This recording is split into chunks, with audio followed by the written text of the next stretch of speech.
Vamos ler hoje Deuteronômio, capítulo 21.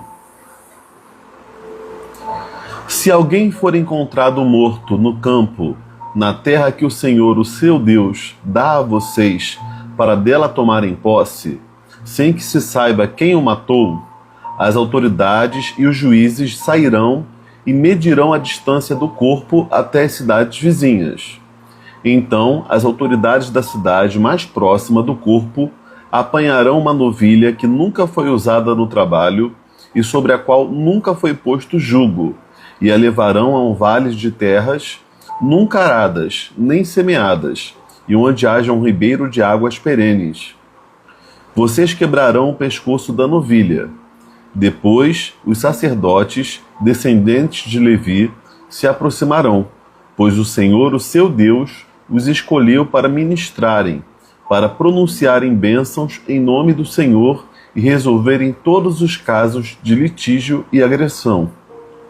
Então, todas as autoridades da cidade mais próxima do corpo lavarão as mãos sobre a novilha cujo pescoço foi quebrado no vale e declararão: as nossas mãos não derramaram este sangue, nem os nossos olhos viram quem fez isso. Aceita, Senhor, esta expiação em favor de Israel, o teu povo, a quem resgataste, e não consideres o teu povo culpado do sangue de um inocente. Desse modo, a culpa do derramamento de sangue será expiada, e vocês eliminarão do meio de vocês a culpa pelo derramamento de sangue inocente, pois fizeram o que era justo aos olhos do Senhor. Quando guerrearem contra os seus inimigos e o Senhor, o seu Deus, os entregar nas suas mãos, e vocês fizerem prisioneiros, um de vocês poderá ver entre eles uma mulher bonita, agradar-se dela e tomá-la como esposa. Leve-a para casa, ela rapará a cabeça, cortará as unhas e se desfará das roupas que estava usando quando foi capturada. Ficará em casa e pranteará o pai e a mãe um mês inteiro. Depois, você poderá unir-se a ela e tornar-se o seu marido, e ela será sua mulher. Se você já não se agradar dela, deixe-a ir para onde quiser, mas não poderá vendê-la nem tratá-la como escrava, pois você a desonrou.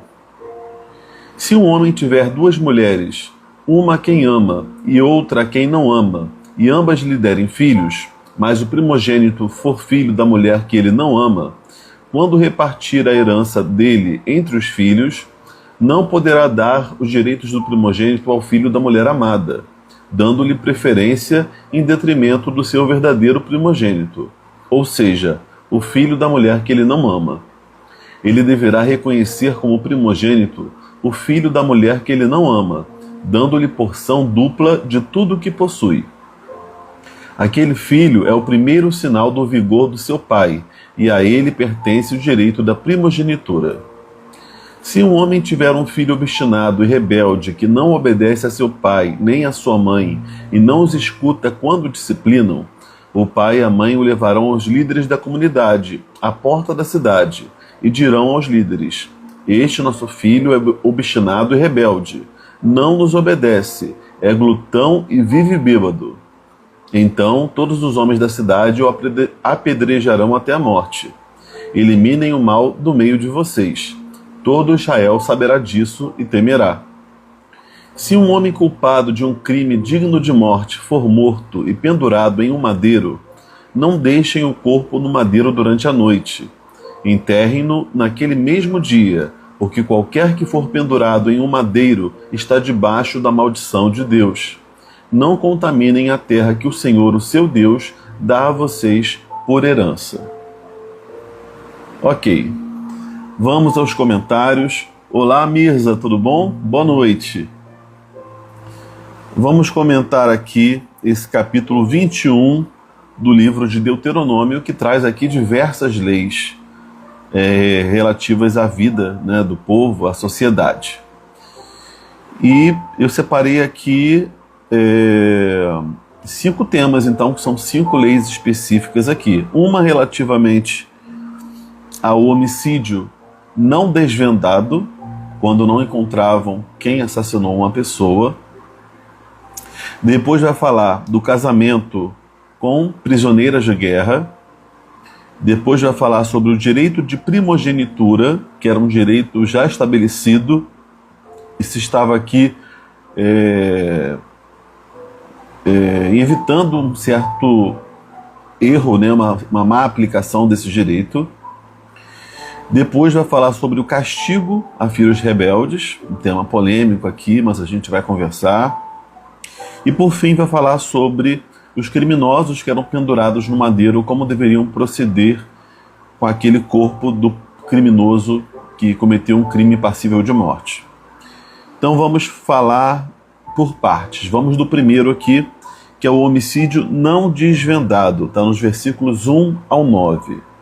Diz aqui que se for encontrado um corpo no campo, alguém que foi morto, mas não encontrarem quem matou, né? Porque teoricamente uma pessoa morta, ela precisa ser vingada, mas só que para ser vingada é preciso que encontrem quem a matou. Porém, no caso de não encontrarem nenhuma evidência, nenhuma solução de quem tenha matado essa pessoa, eles não deveriam simplesmente enterrá-la como uma indigente sem fazer nada a respeito disso. Havia algo que deveria ser feito aqui. Eles deveriam ver qual cidade era mais próxima de onde esse corpo foi achado, e os líderes dessa cidade deveriam sacrificar uma novilha,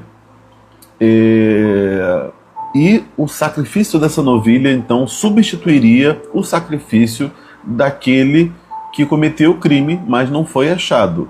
Isso porque, de alguma maneira, para eles, para os israelitas, o sangue derramado de uma pessoa inocente, ele contaminava a terra. E, embora eles tivessem essa ideia da terra em si mesma contaminada, a gente entende isso como a sociedade incorre em culpa. A sociedade é passível de culpa se não praticar a justiça, né, que coíba o crime, que puna o crime, o criminoso, que estabeleça uma justiça. A sociedade é responsável pela justiça daquilo que ocorre no seu território. Então, quando eles veem uma pessoa morta, mas não encontram um assassino, como eles vão fazer justiça? Como eles vão punir o crime realizado se não encontram aquele que o praticou? Então, em último caso, um inocente deveria ser morto, né, que era no caso um animal inocente deveria ser morto por aquele culpado.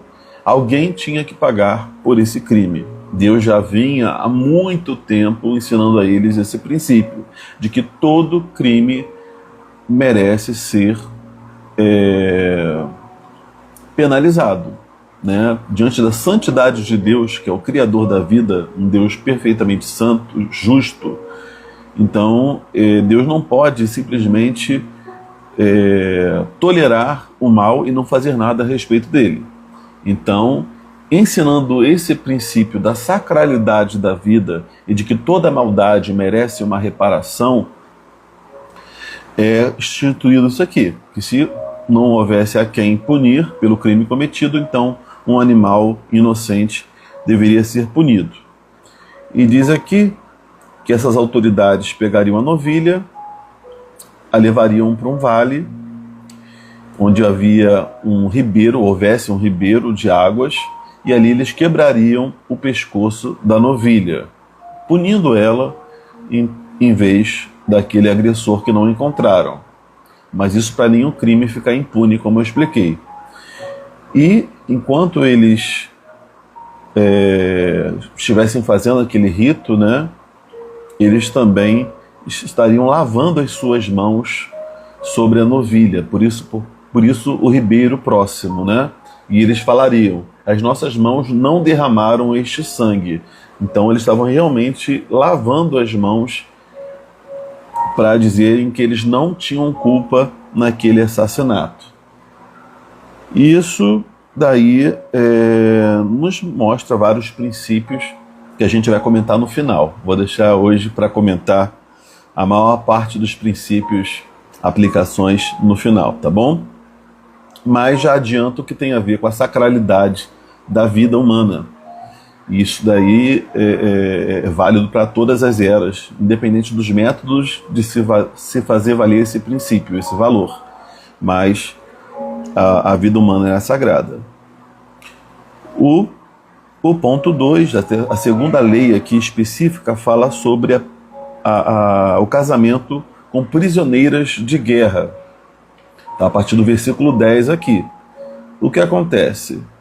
Quando eles guerrearem contra certas nações, que não fossem nações próximas, como a gente viu no capítulo passado, porque as nações próximas eles deveriam matar, exterminar todas as pessoas. Mas quando estavam lutando aí com nações mais distantes, eles poderiam tomar prisioneiros de guerra. Porém, se algum dos homens das tropas de Israel se afeiçoassem a alguma mulher, eles poderiam tomá-la como esposa e, antes de efetivamente se deitarem com elas, eles deveriam respeitar um período de luto que essa mulher passaria. E também alguns ritos, né? Ela rasparia a sua cabeça, cortaria suas unhas e se desfaria das suas roupas antigas. E então ele ficaria com ela como esposa, ou então, se ele não quisesse manter ela como sua esposa, ele a dispensaria sem nenhum tipo de ônus para ela, sem fazê-la escrava depois de tentar ficar com ela como esposa. Bem, vamos comentar aqui algumas coisinhas. No mundo antigo era muito comum estupros de guerra. Se hoje em dia ainda é comum estupros de guerra, homens pegarem mulheres, soldados pegarem mulheres e usarem elas e depois se descartarem como se fossem um pedaço de papel, quanto mais naquela época. Nas nações estrangeiras, nações inimigas a Israel, isso era muito comum. Porém, Israel sempre foi proibido de praticar o estupro, mesmo num contexto de guerra. O estupro nunca foi permitido por Deus, sempre foi proibido. E aqui está reforçando esse princípio, de que eles não poderiam, mesmo se afeiçoando a uma mulher, estuprá-la, mas eles deveriam tomá-la como esposa. Ainda que para nós hoje seja algo assim, que nos incomode um homem simplesmente tomar a mulher como esposa contra a vontade dela, e num contexto tão difícil, né? Mas ainda assim, diante das circunstâncias e daquilo que era praticado nas sociedades daquela época, representa um avanço muito grande. Então ele deveria tomá-la como esposa. Mas antes de se deitar com ela, ele respeitaria um período de luto, né? Esse um mês que ele ficaria sem tomá-la como esposa é para que ela pudesse viver o seu luto, chorar pelos seus parentes que morreram na guerra. Então isso também mostra ali um senso humanitário, ainda que o todo, para nós, nos incomode, gere um pouco de revolta, nos pareça muito brutal, mas precisamos comparar essas leis com aquilo que havia na época e não com hoje, né? Depois da gente ter uma revelação completa, né, que foi progressiva da vontade de Deus para os homens e da humanidade também ter evoluído em muitos aspectos, né, civis, não dá para a gente comparar.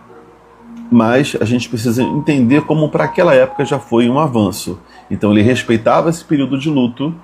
O fato dela raspar a cabeça, cortar as unhas, se desfazer das roupas antigas é porque ela estaria agora sendo adicionada ao povo de Israel. Então ela passar por esse processo era uma maneira dela se desvencilhar da sua antiga família, da sua antiga cultura, e entender que agora ela faz parte de uma nova família e de uma nova nação. Então, por isso que tinha esse rito todo aqui. E depois sim o homem poderia se unir a ela. Mas é previsto aqui que se caso o homem não se afeiçoasse a ela, não se agradasse dela, depois de tomá-la como esposa, ele não deveria cobrar mais dela. Ele deveria deixá-la ir em total liberdade. Não poderia vendê-la como escrava, não poderia usá-la como escrava, porque ele já tinha se deitado com ela. Para nós hoje, claro que isso vai parecer muito cruel, muito duro, o homem usar a mulher e depois dispensá-la, mas é aquilo. Aqui está tratando de um problema social e de situações que aconteceriam, ocorreriam. Então, diante dessas situações fáticas, desse fato social que já acontecia, se está preservando um mínimo de dignidade para a mulher. Então imagina, a mulher é tomada como esposa e depois ela vira escrava daquele que seria o seu esposo.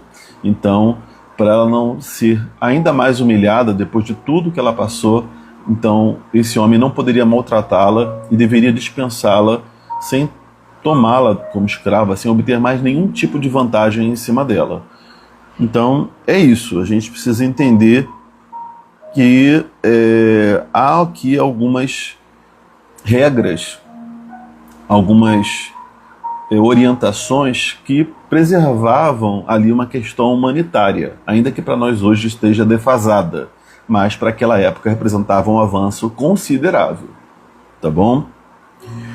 A terceira história desse capítulo 21, a terceira lei que é colocada aqui nesse capítulo, é a respeito do direito de primogenitura. O que é isso?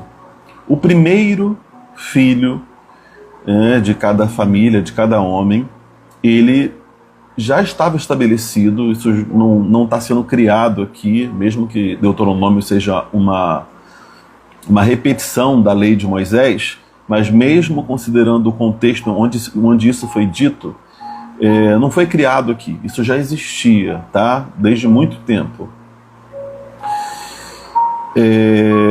O primeiro filho ele recebia bênçãos especiais do seu pai, né? Ele seria abençoado com o dobro de terra que os seus irmãos fariam jus. Então, às vezes um pai tinha 5 filhos, o primeiro recebia uma porção dobrada e os outros recebiam cada um uma porção normal dentre a herança, como se o primeiro valesse por 2, tá? Isso era para, de alguma maneira, honrar aquele primeiro filho, isso era uma lei antiga, mas também vale dizer que o primeiro filho ele tinha responsabilidades maiores em relação aos demais. Por exemplo, dependendo da situação, ele deveria sustentar todas as mulheres da sua família. Então, quem tinha o dever legal de sustentar as mulheres? No caso da morte do pai, ou no caso de qualquer outro contexto de que ele precisasse agir com a sua força, com o seu dinheiro, com seus recursos. Era o filho mais velho. Esse tinha a obrigação legal de sustentar a sua família, né? No caso, as mulheres que ficariam sem o homem que as sustentava até então. Então, esse daí era um dever desse primogênito. Então, era um direito estabelecido. Considerando assim, essa lei aqui que está no capítulo 21, que fala que se o marido possuísse 2 esposas, ele não poderia dar o direito de primogenitura para aquele que não fosse primogênito. Isso porque às vezes ele gostava mais de uma mulher do que de outra. Naquela época, a poligamia era permitida por Deus. A poligamia nunca foi definida por Deus como o seu padrão para os homens, como a sua vontade para os homens. Tanto que a gente olha para a história, a gente vê que sempre trouxe problemas, muitos problemas. Mas, durante muito tempo, Deus tolerou isso. E aqui tem um problema de rivalidade, né? A esposa que o homem mais amava e a outra que era, de certa maneira, preterida. Mas vai que o filho primogênito veio daquela que não era tão amada assim. O direito deveria ser guardado, preservado para ele. Não é porque ele preferia o outro filho que ele deveria tirar o direito de um e dar para o outro. Então aqui se procura se estabelecer justiça, né, e evitar favoritismos, injustiças. Só para a gente entender melhor esse direito de primogenitura, a gente olha, por exemplo, a questão da sucessão do trono inglês, da monarquia inglesa. né? O filho mais velho, ele sucede o pai quando este morre, né? Então, eles respeitam ainda essa primazia do filho mais velho. Então, depois do filho mais velho, quem assume é o outro filho, né? Então, tem uma linha sucessória aí. Então, naquela época, tinha algo parecido com isso, mas em todas as famílias israelitas. Ok? Vamos falar da quarta história. No final, a gente tira as lições aqui para as nossas vidas, tá? Estou me focando mais em explicar nesse primeiro momento. Quarta lei desse capítulo, o castigo a filhos rebeldes. Isso daqui é um tema polêmico, é um texto aqui que nos gera um pouco de revolta, porque a gente vê aqui pais entregando seus filhos rebeldes para serem apedrejados publicamente. Gente, imagina a gente hoje, né, revoltante, né? E realmente, porque os pais são aqueles que vão proteger, que vão preservar a vida dos filhos, que vão amar incondicionalmente até o fim. E a gente entende isso, né? À luz da própria Bíblia, né? O entendimento que foi progressivo foi se mostrando a respeito disso. Mas a gente precisa entender essa lei à luz do seu contexto.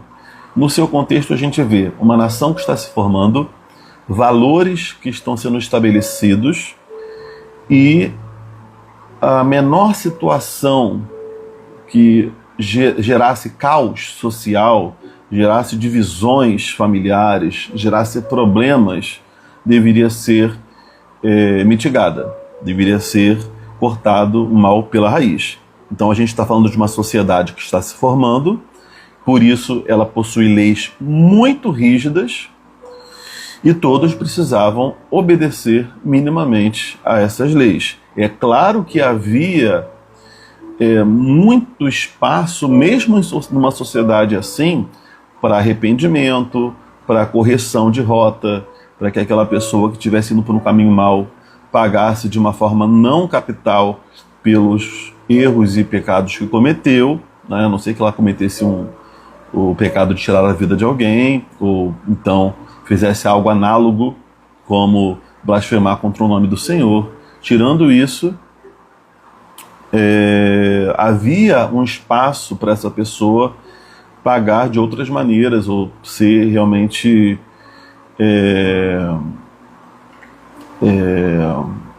ser transformada, né, reabilitada, né, à sociedade de outras formas. Mas, então, assim, diante dessa sociedade mais rígida, a gente está aqui diante de um filho que não era criança, porque diz aqui no texto, os pais falando que ele era glutão e vivia bêbado. Ou seja, era um homem que não obedecia aos seus pais, era rebelde, era obstinado, possivelmente criminoso, que vivia bebendo, vivia numa vida de devassidão, e os pais já tinham feito de tudo para reabilitá-lo, né? Já tinham orientado, já tinham advertido, já tinham conversado, e o filho só estava dando desgosto. Nesse contexto, essa sociedade rígida, essa sociedade de freios curtos, ela orientava os pais a entregarem esse filho nos portões da cidade, né? E então todos os homens daquela cidade apedrejariam ele e eliminariam então o mal social, evitariam problemas futuros. É algo que nos choca, é algo que a gente não imagina, né? Não é uma apologia de forma alguma a que pais façam isso com seus filhos, ajam de forma implacável, não exerçam misericórdia, mas é uma lei civil, tá bom? É uma lei civil. O princípio moral é o princípio da obediência dos filhos aos seus pais. O princípio moral aqui é o princípio da justiça, e isso sim se vale. Só que a forma de se praticar a justiça, a forma de se estabelecer uma disciplina, né, e uma punição adequada contra a desobediência, isso vai mudar de sociedade para sociedade, de época para época. Hoje em dia a gente compreende, à luz da própria Bíblia, que não é adequado. Mas naquela época era a forma deles fazerem valer a justiça e também o respeito aos pais. Tanto que diz aqui, no final do versículo 21, que todo Israel saberá disso e temerá. Ou seja, esse castigo ele servia como uma punição exemplar para que outros filhos não fizessem o mesmo. Ok, vamos falar então agora do último caso, da última lei que é descrita aqui no capítulo 21 de Deuteronômio. Fala o seguinte, que se um homem for culpado de um crime digno de morte, ele deveria, ao ser morto, né, se ele era passível, tinha cometido um crime digno de morte, então ele era punido sendo morto.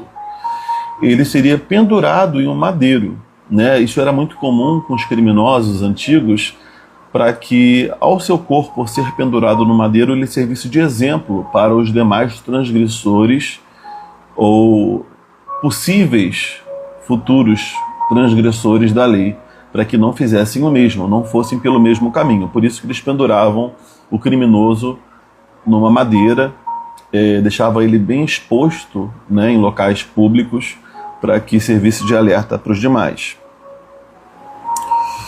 E nesse madeiro aqui, gente, não necessariamente em forma de cruz, tá? Porque Jesus foi morto e foi pendurado numa cruz. Na verdade, ele foi morto na cruz, né? Ele poderia ter sido morto antes e depois pendurado, mas Jesus sofreu algo pior ainda, que foi morrer morte de cruz, que era algo muito cruel, porque ele morria lentamente, mas tinha a ver com esse mesmo princípio, de expor ele à vergonha, de expor ele socialmente, para que servisse de exemplo para os demais transgressores, ou possíveis transgressores futuros. E não necessariamente em forma de cruz, tá? Jesus morreu numa forma de cruz porque foi um método de mantê-lo ali. Mas às vezes a pessoa já era morta antes e depois colocada de alguma maneira presa numa madeira bem alta para que servisse de exemplo. E diz aqui nessa lei que uma pessoa colocada assim no madeiro não deveria passar a noite ali. Ela durante o dia era colocada ali, todos viam, mas antes de anoitecer eles deveriam tirar a pessoa dali e então sepultá-la, enterrá-la, enfim. Porque isso de alguma maneira contaminaria a terra, né? Novamente essa questão de contaminar a terra. Isso daí era algo que desagradava a Deus. Mais uma informação que é colocada aqui, que é aquele que é pendurado no madeiro, ele representa também alguém que está amaldiçoado por Deus, tá? Informação muito importante quando a gente vai estabelecer aqui o paralelo com Cristo. Porque Jesus, ele foi morto no madeiro, colocado no madeiro, e ele de fato ali tomou sobre si os nossos pecados. Então ele se tornou diante do Pai um amaldiçoado, né? Ele se tornou uma maldição para que nós fôssemos abençoados. Ele se tornou maldição e recebeu sobre si a ira divina para que nós não recebêssemos essa ira divina, visto que todo crime, todo pecado é punível e deve ser punido. Não só é punível, mas deve ser punido diante de um Deus que é perfeitamente santo. Então, ou ele é punido em Jesus e nós não vamos pagar, porque Jesus pagou por nós, ele foi o cordeiro sacrificado, como a gente viu no início do capítulo, no nosso lugar, ou o agressor, né, a pessoa que cometeu o pecado, mas que não creu em Cristo, ela vai pagar pelo crime que cometeu, porque ela não teve substituto. Para o Cristo ser o substituto dela, seria necessário que ela se voltasse para Jesus em fé. Se não crê em Jesus como seu único Senhor e Salvador, Jesus não passa a não ser, né, o seu substituto. Então ela vai ter que pagar diante de Deus e é complicado, né? A gente vê que essa ordenança, né, para que o criminoso que estava pendurado no madeiro fosse sepultado, fosse enterrado e não virasse à noite, né, fala aqui de não contaminar a terra. Essa coisa de contaminar a terra é a sociedade não carregar aquela culpa. Mas por que haveria culpa se o cara era criminoso? É porque de alguma maneira se preserva aqui um mínimo de sacralidade da vida humana. Mesmo que o cara seja criminoso, agressor, todo homem foi feito à imagem e semelhança de Deus. e carrega essa imagem e semelhança de Deus, mesmo os criminosos, mesmo as pessoas erradas. Então, o mínimo que poderia ser feito por esse, já que ele já tinha pago civilmente pelo seu erro, era dar a ele um sepultamento digno e não deixar ele ao relento na madrugada, o seu corpo, na verdade, né? Então, está falando aqui, de alguma maneira, da dignidade humana, da imagem de Deus.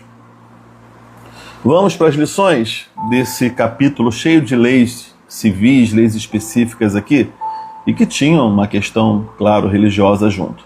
Vamos comentar. Primeiro, sobre o homicídio não desvendado, que eles deveriam, então, sacrificar uma novilha em lugar daquele criminoso que não foi identificado. A gente vê aqui o princípio da sacralidade da vida humana. Aliás, a gente começa esse capítulo com esse princípio e termina ele com esse princípio. Muito interessante. Então, a sociedade, de alguma maneira, ela devia se sentir responsável por cada vida e dar uma resposta, né? Fazer algo a respeito daquela vida que se foi. Isso nos ensina a respeito da sacralidade da vida humana, nos mostra que, como sociedade, devemos nos responsabilizar, de certa maneira, pelas vidas que se vão. Ainda que não tenhamos uma culpa ali direta, né? Mas nos responsabilizar no sentido de fazermos algo a respeito.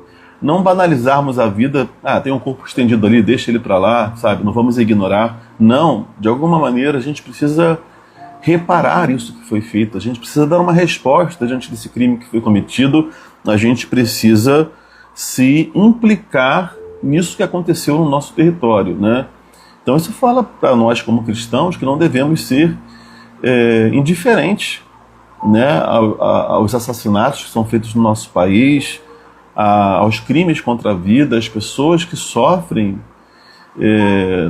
tantos tipos de violência na nossa sociedade. Como cristãos devemos nos importar, porque isso é importante para Deus. Tudo que é importante para Deus deve ser importante para nós. E tudo que aborrece a Deus também deve nos aborrecer.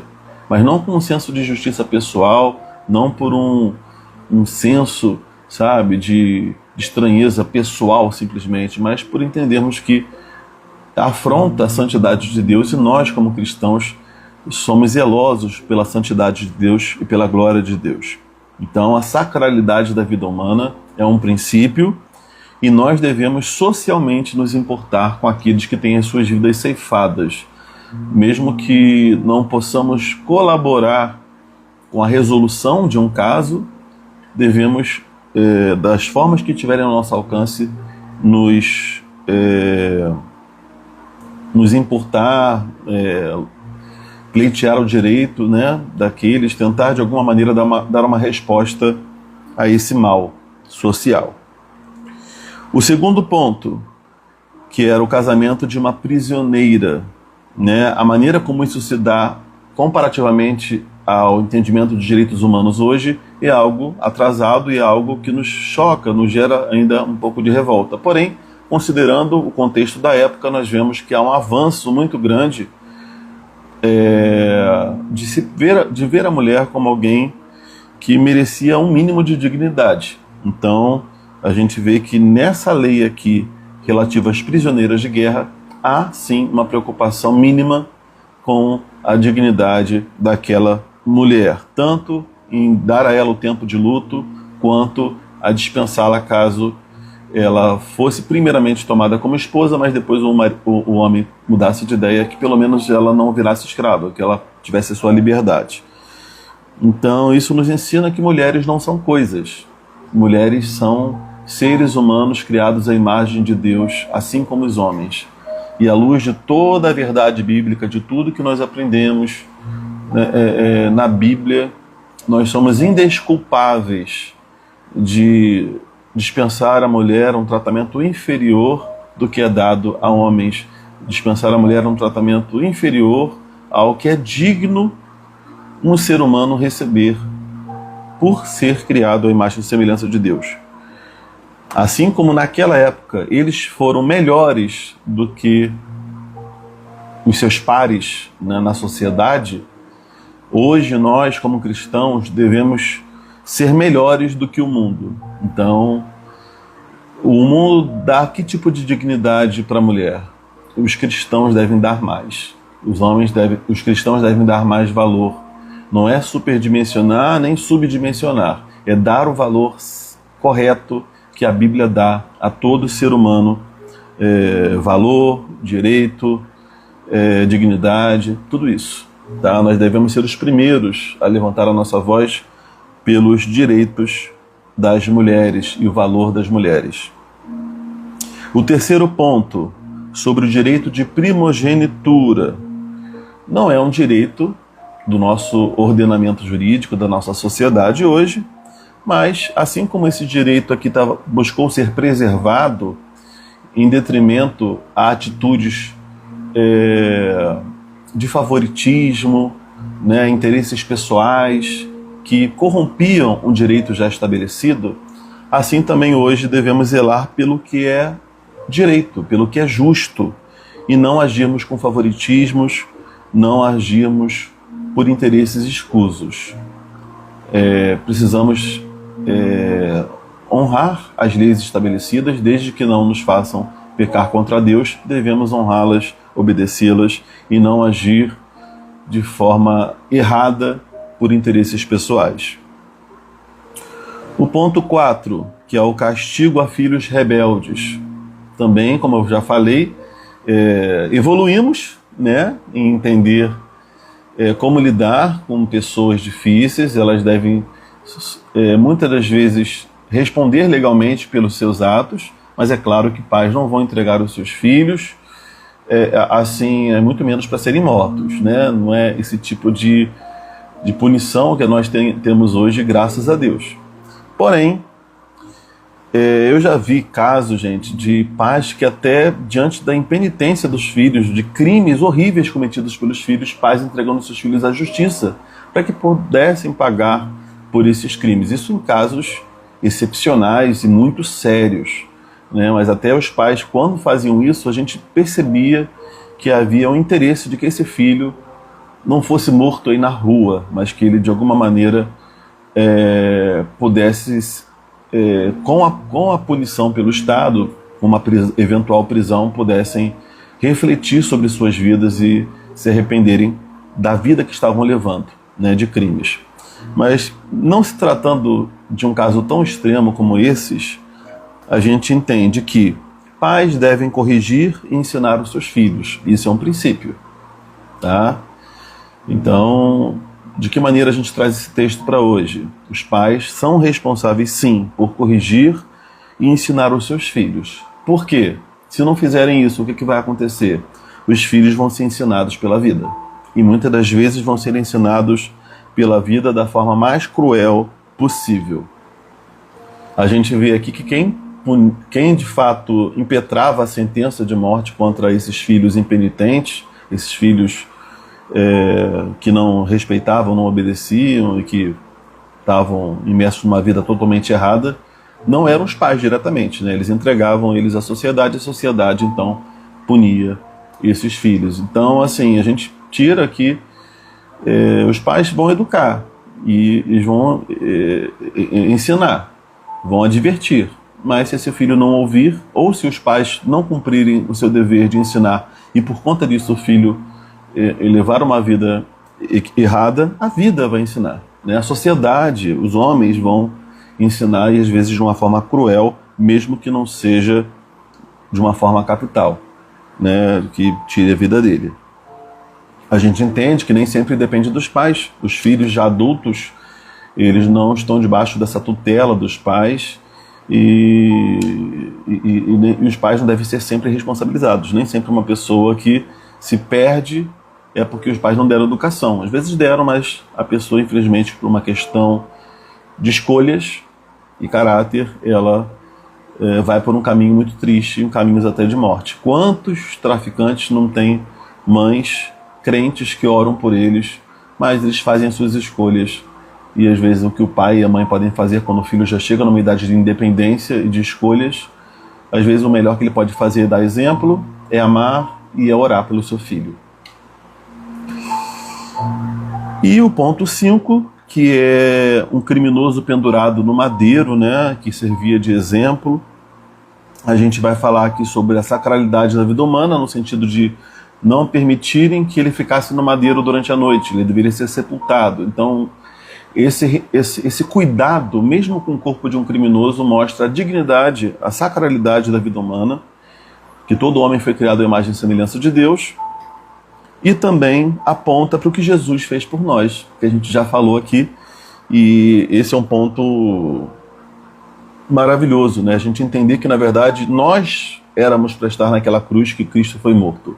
Nós era para ter sido expostos à vergonha, não só diante dos homens, mas diante de todos os seres celestes, por conta da transgressão que cometemos contra Deus, que é o único que pode realmente exigir de nós no sentido último e eterno. E nós estávamos em culpa, estávamos, por conta dos nossos pecados, condenados. Porém, Cristo pagou o preço que nós pagaríamos. E pela fé em Cristo, o sacrifício de Cristo nos substitui.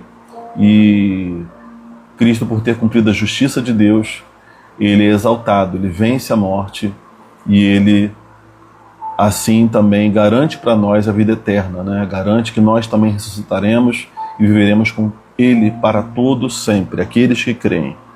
Isso deve gerar em nós gratidão e uma vida com sentido, né? Uma vida que deseja honrá-lo todos os dias. Eu sou extremamente grato a Jesus por ter morrido por mim, porque eu tenho consciência que os meus pecados me afastaram de Deus e que se não fosse Ele, eu teria que pagar diante de Deus pelos meus pecados. E diante de um Deus totalmente, infinitamente santo, eu não teria como ter comunhão com Ele nunca. Mas Jesus morreu por mim e me reconciliou com Deus. E diz a palavra que nada pode mudar isso, que ninguém arrebatará das mãos de Jesus as ovelhas que o Pai deu a Ele.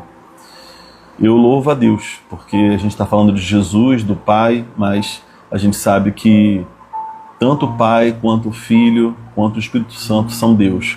Na verdade, Deus fez um acordo com Ele mesmo para que pudéssemos ser salvos. Isso mostra esse amor de um Pai que poderia nos punir, mas Ele resolveu nos amar e nos perdoar. Na verdade, nós éramos apenas criaturas, né? Nós fomos feitos filhos. E se somos filhos, somos amados eternamente. Que bom, glória a Deus por isso. E eu espero que você tenha aprendido, tenha guardado algum desses princípios para as suas vidas, tá bom? Alguém tem algum comentário, alguma pergunta para fazer? Se tiver, pode fazer aí. Estamos aí para comentar e responder.